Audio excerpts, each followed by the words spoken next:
Les conséquences du péché, la corruption, par Marcel Longchamp.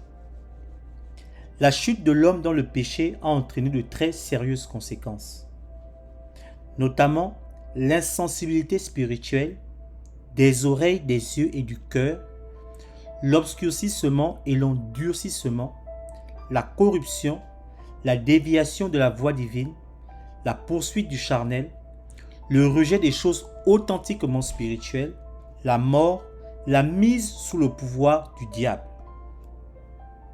Les conséquences du premier péché d'Adam peuvent être considérées sous les 3 sous-titres suivants, c'est-à-dire la corruption, la culpabilité et la peine. Aujourd'hui, nous parlerons de la corruption. La corruption est le fait que l'homme n'a plus sa justice originelle, ni de sainte affection à l'égard de Dieu, que sa nature morale est corrompue et qu'il est porté au mal.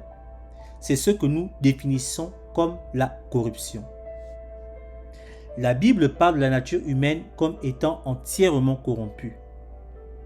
Elle ne veut pas dire que tout pécheur est dénué de toute qualité aimable. Elle signifie simplement que tout pécheur est entièrement dépourvu de cet amour pour Dieu qui constitue l'exigence fondamentale de la loi. Qu'il est enclin au suprême degré à se préférer lui-même à Dieu, qu'il a une aversion pour Dieu qui se transforme en inimitié contre lui, que ses facultés mêmes sont déséquilibrées et corrompues, qu'il n'a aucune pensée, sentiment ou acte que Dieu puisse pleinement approuver, et enfin, qu'il progresse constamment dans la perversité et qu'il ne pourra pas s'en détourner par ses propres forces.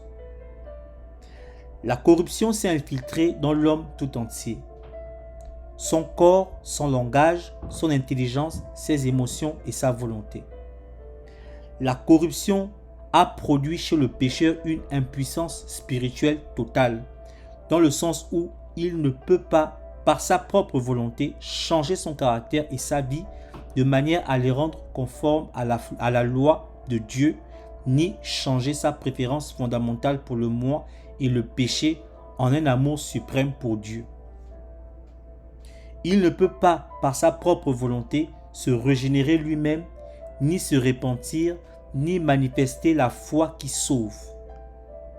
Mais la grâce et l'Esprit de Dieu sont prêts à le rendre capable de se repentir et de croire au salut. Soyez bénis.